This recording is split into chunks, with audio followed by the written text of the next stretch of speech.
जागा हो, अशी शेजारच्या मागचा धागा हो, हा आता आपल्याला करता येतो। आणि म्हणून मंत्री महोदय, या सर्व प्रश्नाची उत्तर द्या। 14,000 कोटी, 500-600 कोटी तर तुमच्या शब्दाला असे यू देऊन टाकतील। आणि म्हणून हे तुम्हीच करू शकता। आणि आमची सदिच्छा आहे, तुम्ही चिरंजीव मंत्री राहावं, पुढेही जावं, आमची सदिच्छा। मी चिरंजीवी राहीन की नाही हे मला माहित नाही, पण अभिमन्यू सारखा चक्रव्यूहात मरून पडणार नाही एवढं तर नक्की सांगतो।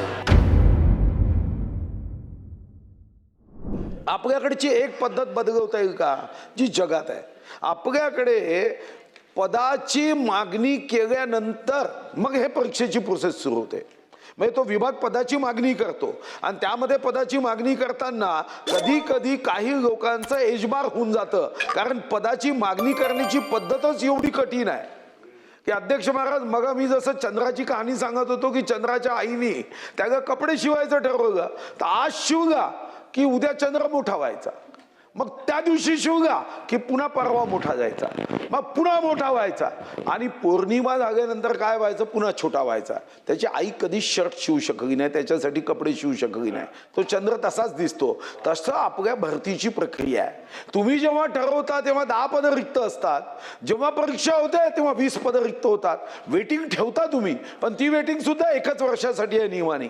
आणि म्हणून सर्वंकष या परीक्षा पद्धतीचा बदल करणं आवश्यक आहे। आणि मी प्रश्न विचारलाही नसता, पण तुम्ही इतकी उत्तम आणि सकारात्मक उत्तर देत होता, तर माझ्या मनात विचार आला की या महाराष्ट्राच्या सारा तरुण शक्तीचा जागर या निमित्ताने माननीय मंत्री महोदय करू शकतात। आणि ही युवा शक्ती आहे। उठ तरुणा जागा हो, अशी शेजारच्या मागचा धागा हो, हा आता आपल्याला करता येतो। आणि म्हणून मंत्री महोदय, या सर्व प्रश्नाची उत्तर द्या। आणि तुमचा आवाजात एवढा दम आहे की तुम्ही CSRच्या जागी हा एक्झाम रिस्पॉन्सिबिलिटी पैसे घेऊ शकता।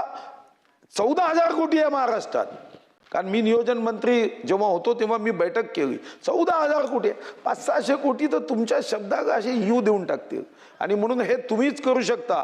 आणि आमची सदिच्छा आहे, तुम्ही चिरंजीव मंत्री राहावं, पुढेही जावं, आमची सदिच्छा आहे। सन्माननीय सुधीर भाऊ यांनी काही 3 महत्त्वाचे प्रश्न उपस्थित केले आणि ते मांडताना त्यांनी माझी तारीफ केली, त्याबद्दल त्यांचं धन्यवाद।